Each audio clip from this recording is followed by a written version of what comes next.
자, 이제 현종 때부터 정교 때에 있었던 여러 이제 그 업적이나 어떤 사건에 대해서 우리가 이제 확인을 해볼 건데요. 자, 우리가 이제 현종 보면 현종 때 일단 집권 분당하면 이전에 인조 때부터 이제 등장을 했던, 그러니까 집권을 했던 서인 주도 남인이 참여한 형태는 그대로 있어요. 자, 그리고요. 이 현종 때의 대표적인 사건이 예성 논쟁이라고 이제 이야기하는데 예와 관련된 논쟁이다 이런 뜻이에요. 크게 이제 두 번 일어나게 되는데 자, 지금 서인이 주도하고 남인이 참여한대요. 서인과 남인이 이렇게 있어요. 누가 더 인원이 많아 지금? 서인이 인원이 더 많고요. 집권 세력이죠. 그러니까 서인 입장에서는 왕권과 신권이 있으면은 뭘 더 중시 여기겠어? 신권을 더 중시 여기고요. 남인 같은 경우에는 상대적으로 왕권을 더 중시 여긴다라는 거야. 요걸 이제 여러분들이 이제 기반으로 딱 생각을 하고 한번 볼게요. 자, 1차는 기해송이라고 이제 해가지고요. 기해년에 벌어졌다라는 건데, 자, 이때 이제 서인과 남인이 이제 싸우는데, 왜 싸우냐? 자, 현종이 즉위했다라고 하는 거는 결국엔 효종이 죽었다라는 거죠. 자, 효종이 돌아가시는데, 인조가 나중에 이제 새 왕비를 맞이하는데 그 왕비가 여기 위에 자이대비라고 있어요. 이 자이대비를 이제 맞이하는데 이 자이대비가 아직 살아 있는 거야. 자, 그러니까 아들이 죽은 거잖아, 결국에는. 아들이 죽었을 때 그 어머니가 이 자이대비가 상복을 얼마 기간 동안 입어야 되느냐 하면서 지금 서인과 남인이 싸우는 건데 이제 서인은 이렇게 얘기하는 거야. 효종이 둘째 아들로 왕위에 올랐으니까 둘째 아들의 예법에 맞게 1년만 입어야 된다라고 주장하고요. 아니다, 남인은 효종이 둘째 아들로서 왕위에 올랐지만 결국에는 왕이 되지 않았냐. 예법을 첫째 아들에 맞게 해야 된다라고 하면서 3년을 주장한단 말이야.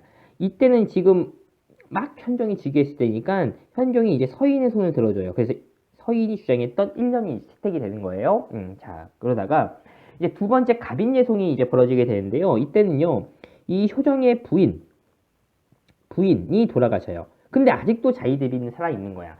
그러니까 이 자이대비가 또 어떻게 돼? 이 며느리가 이제 죽었으니까 이 며느리가 죽었을 때 상복을 얼마 기간 동안 입어야 되느냐라고 하면서 또 이제 서인과 남인이 논쟁이 벌어지는 거예요. 자, 서인은 이야기해요. 자, 이 효종의 부인이니까 둘째 며느리 아니냐. 그러니까 둘째 며느리에 맞게 9개월만 상복을 입어야 된다. 서인은 아니다. 아니, 남인은 아니다. 이 효종이 결국에는 이제 그러니까 둘째지만 왕이 되지 않았냐. 첫째 며느리에 맞게 1년을 입어야 된다고 주장해. 자, 이렇게 됐는데, 이때는 이제 현종도 어느 정도 경력이 있으니까, 이때는 남인의 손을 들어줘요. 그래서 남인이 승리를 거둬. 마지막 예성 논쟁 때. 그걸 이제 여러분이 기억을 하고요. 자, 이때까지만 해도 정상적으로 붕당 정치, 상대를 인정하는 정상적 붕당 정치가 운영이 됐었는데, 현종 다음에 이제 숙종이 즉위하면서 이제 바뀌어요. 자, 숙종이 즉위했을 때 집권 붕당은 누구냐면 처음에는 남인이야. 아까 예성논쟁이 마지막 때 남인이 이겼죠? 남인인데 숙종 때 어떤 대표적인 사건을 우리가 환국이라고 얘기해요. 환국이라는 거는 정치 세력이 급변하는 걸 환국이라고 얘기해. 자, 그러니까 상대를 인정하지 않고 죽이는 거야. 권력을 잡게 되면. 자, 그러면서 붕당 정치가 변질이 되고요. 상대를 인정하지 않으니까 집권한 붕당이 권력을 장악을 하는 일당 전제화의 모습이 나타난다라는 거예요. 환국은 크게 세 번 일어나요. 그 중에서 첫 번째 경신왕국을 보면 자, 지금 이제 남인이 권력을 잡고 있잖아. 자, 남인이 권력을 잡고 있는데 그러면 신하들 중에서 최고 높은 영의정이라는 자리도 남인 출신이 하겠죠? 당시 이제 이 영의정으로 누가 이제 이 영의정을 했냐면 그 이제 허적이라는 이제 그 사람이 허적이라는 사람이 이제 영의정을 한 겁니다. 근데 이 허적의 할아버지가 이제 국가로부터 이제 시호를 받는 거야. 예를 들어서 우리가 이순신, 뭐 충무공 이순신 이렇게 부르잖아요. 충무공 이런 게 이제 국가로부터 이제 시호를 받은 거야. 엄청 이제 그 가문에선 영광이야. 그러니까 이 허적이 이제 잔치를 벌인 거예요. 근데 하필이면 그 잔치날에 비가 왔대요. 그래가지고요. 좀 높은 사람들이 이제 방에 이렇게 불러가지고 이제 잔치를 할 수 있지만 대부분의 사람들은 이제 그 마당에서 비 오는데 거기에서 이제 잔치를 할 수밖에 없으니까 이제 슬종이 이제 이걸 안타깝게 여기는 거야. 안타깝게 여기고 이제 왕의 어떤 그런 좀 권위를 좀 보여줘야 되겠다라고 생각해서 조선시대 왕이 전쟁 때 쓰는 큰 천막이 있었어요. 그 천막을 이 허적 잔치하는데 이걸 보내줘라라고 한 거야. 신하 시켜가지고요. 근데 찾아보니까 없는 거예요. 알고 보니까 이 허적이 왕의 물건을 이제 허락도 받지 않고 자기가 그냥 갖다 쓴 거예요. 자, 이렇게 이제 이 사실을 알고 이제 숙종이 엄청 화가 났겠죠? 허적 집안들 다 죽여요. 그러면서 남인에서 서인으로 권력이 옮겨가요. 자, 이때 서인이 붕당이 나눠져. 노론, 소론 이렇게 해요. 이때 이제 노론들은 좀 강경한 입장, 소론들은 온건한 입장인데 대표적인 인물이 노론에서는 송시열, 소론은 윤중 이렇게 되고요. 말 그대로 그 대표적인 인물 송시열이 나이가 윤중보다 더 많다라고 해서 노론, 소론 이렇게 이제 불려진 거야 이름은. 그래서 이 노론은 남인들 다 제거하자. 소론은 아니다. 죽이지까지 말자. 이렇게 하면 이제 갈리는데 인원은 노론이 여기선 더 많아요. 자, 이런 상황이고요. 근데 아직까지 노론, 소론 이렇게 그 서인 안에서의 대립은 심하지 않아요. 왜냐면 아직 남인이라는 이제 그 상대 분당이 있으니까. 자, 이러한 상황이고요. 자, 이러한 상황에서 이제 다음 기사왕국이 벌어지는데 이 기사왕국은 숙종의 이제 부인들과 관련이 돼 있어요. 자, 숙종의 이제 정식 왕비는 인현왕후라는 사람이야. 근데 인현왕후는 이제 불임이라서 자식을 못 낳았대요. 자, 숙종이 그래서 그 다음에 이제 후궁으로 맞이한 사람이 장희빈이라는 사람인데 우리가 옛날에 이렇게 후궁을 맞이하는 거는 그냥 맞이하는 게 아니라 다 당시 이제 어떤 붕당과도 다 연관이 돼 있어요. 인현왕후는 어떤 이제 그 서인 출신의 어떤 가문에서 이제 그 결혼을 한 거고 이렇게 되니까 이제 남인도 가만히 있을 수가 없는 거죠. 그래서 남인 출신 집안에서 이 장희빈 이제 본명은 옥정이에요. 장옥정이라는 사람을 이제 궁궐로 이제 들여가지고 이제 이렇게 후궁으로 앉혀요. 그러니까 장희빈은 남인 계열이야. 자, 근데 장희빈과 숙종 사이에서 아들이 태어나요. 그게 훗날에 이제 경종이 되는 거고요.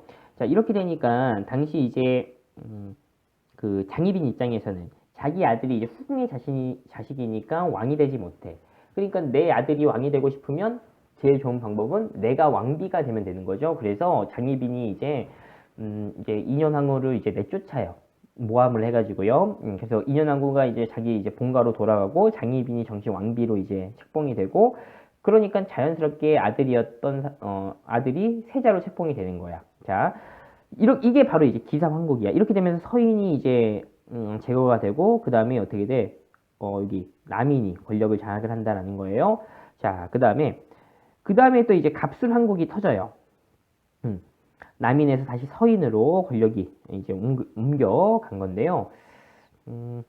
이제 이거는 갑술왕국은 장희빈이 이제 그 인현왕후를 내쫓을 때 무당을 불러가지고 뭐 구술했다, 뭐 이제 저주를 내렸다, 막 이런 게 이제 발각이 됐다라고 해가지고요. 장희빈이 이제 어떻게 돼? 폐비가 되고 사약 먹고 죽게 돼요. 자, 그러면서 이제 서인으로 권력이 이동을 해. 그게 이제 갑술왕국이고 요 시기에 보면 최숙빈이라고 해가지고요. 이 최무수리, 그러니까 무수리라고 하는 궁녀 중에서 제일 허드렛 일 하는 사람이 있어. 이 사람이 이제 숙종의 눈에 들어가지고요. 이제 숙빈으로, 그러니까 후궁이 된 거야. 이 최숙빈과 숙종 사이에서도 아들이 태어나요. 그 아들이 영조인데, 자, 이때 이제 갑술왕국 끝나고 나서 노론과 이제, 그러니까 이때 갑술왕국 끝나고 나서 남인은 거의 중앙에서 이제 쫓겨나요. 제거가 되고, 이제 남은 건 서인이죠. 그러니까 서인이 이제 지금 노론, 소론, 붕당이 나눠졌잖아. 이 대립이 이제 좀 심화돼. 이때부터. 갑술왕국 때부터. 노론은 이제, 장희빈이, 죄인으로 죽지 않았냐. 그 아들도 죄인이다. 그래서 경종이 왕이 되면 안 된다. 영조가 왕이 돼야 된다. 소론은 아니다. 지금 현재 세자. 경종 아니냐. 경종이 그대로 왕위를 이어야 된다. 라고 하면서 싸워요. 근데 이때 갑자기 숙종이 돌아가시면서 당시 세자였던 경종이 그대로 왕위에 올라요. 자, 이렇게 되니까 당시 경종 때 집권분당은 이제 소론이야. 자, 경종과 소론은 이렇게 있어. 근데 나머지는 다 노론이 장악을 하고 있어. 둘러싸는 형태야. 인원이 더 많죠. 자, 그래서 이제 소론 입장에서는 이제 견제가 되니까 노론과 이제 영조가 견제가 되니까 어떻게 해서든 영모로 엮어가지고 제거를 하려고 했어. 그래서 노론들을 엄청 탄압을 했단 말이야. 근데 이게 잘 안 돼. 안 됐어요, 결국에는. 그리고 노론이 이제 당시 경종이 이제 30대였는데요. 자식이 없었는데 막 이제 압박을 넣어가지고요. 이제 자기 이제 배다른 동생 영조를 왕세제로 이제 책봉을 하게 돼요. 자, 요런 상황이고. 자, 이러다가 이제 종종이 돌아가시게 되는데, 뭐 이런 이야기가 있어요.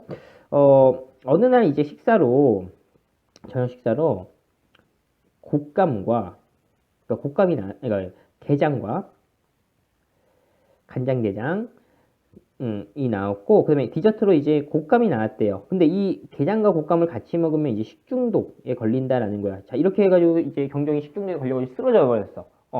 그러니까 이제 왕세자였던 영조 입장에서는 어떻게 돼? 마냥 좋아할 수만은 없잖아요. 그러니까 좋아한다는 거는 반역이잖아. 역모로 죽을 수가 있어.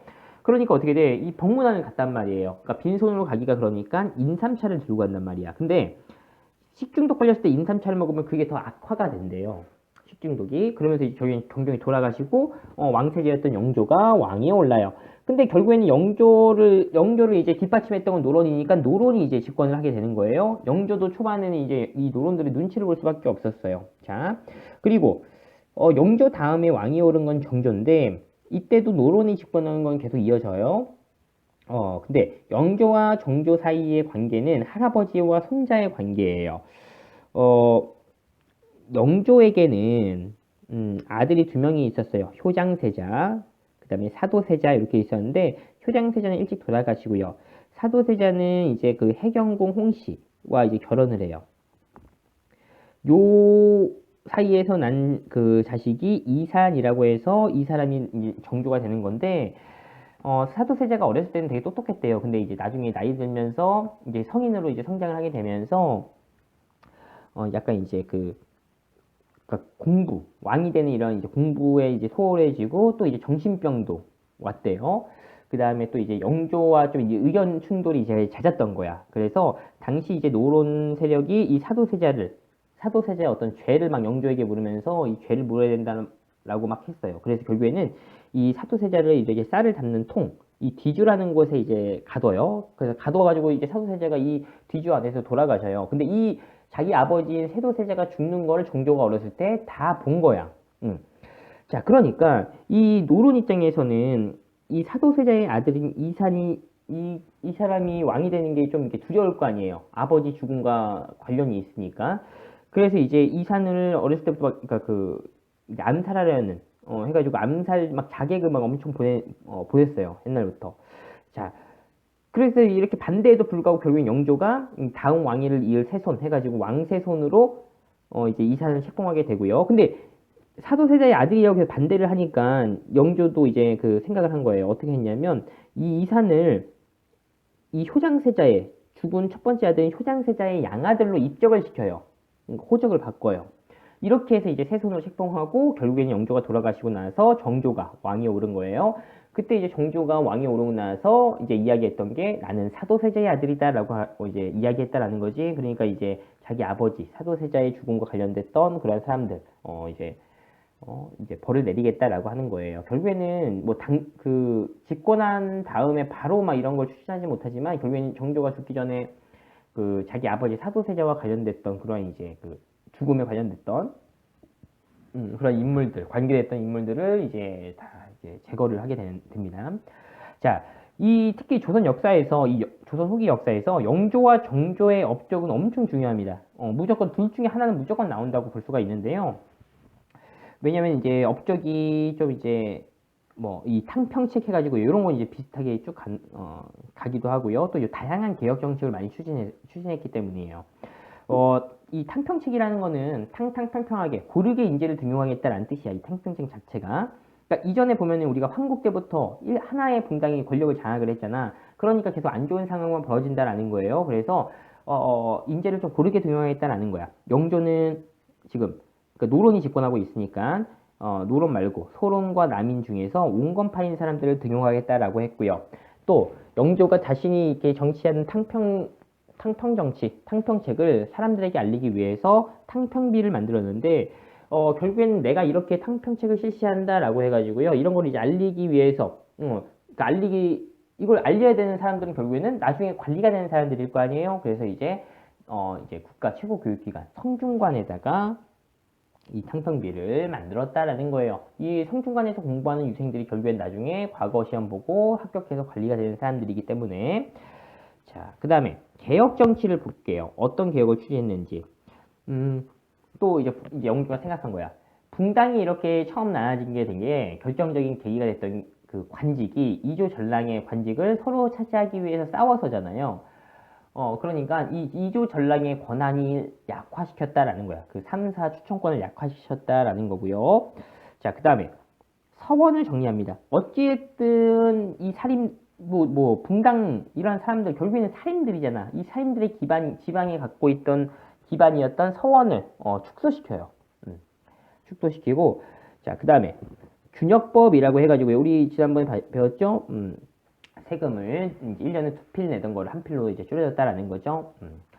자, 그렇게 이제 보고요. 그 다음에, 가혹한 형벌을, 금지하고, 그 다음에 신문고, 부활하고, 자, 그 다음에 여기 속대전이라는 법전을 편찬했다라는 거 여러분들 이제 확인을 합니다.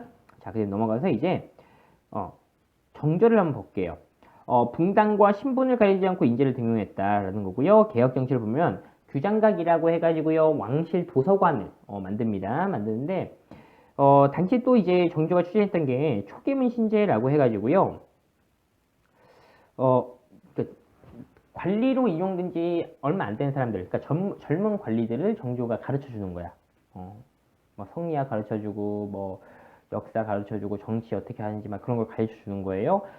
그러니까 이 가르쳐 줄 때는 이제 정조가 스승이 되는 거고요. 이렇게 초기의 문신들은 이제 제자가 되는 거죠. 근데 우리가 붕당이라는 게 정치적인 생각이 다른 것도 있겠지만 누구한테 배웠느냐, 학문적인 어떤 경향에 따라서도 이게 나누어진다라고 이제 이야기했어요. 그러니까 결국에는 정조가 시행했던 이 초계문신제라고 하는 거는 그러니까 나만의 붕당을 결국에 만드는 거죠. 그래서 이 초계문신들을 규장각에 이제 등용 이렇게 배치를 해가지고요. 이 규장각이 이 정조의 어떤 개혁 정치를 이제 이어나가는 어떤 이제 기반이 되는 어떤 기구가 됐다라는 거고요.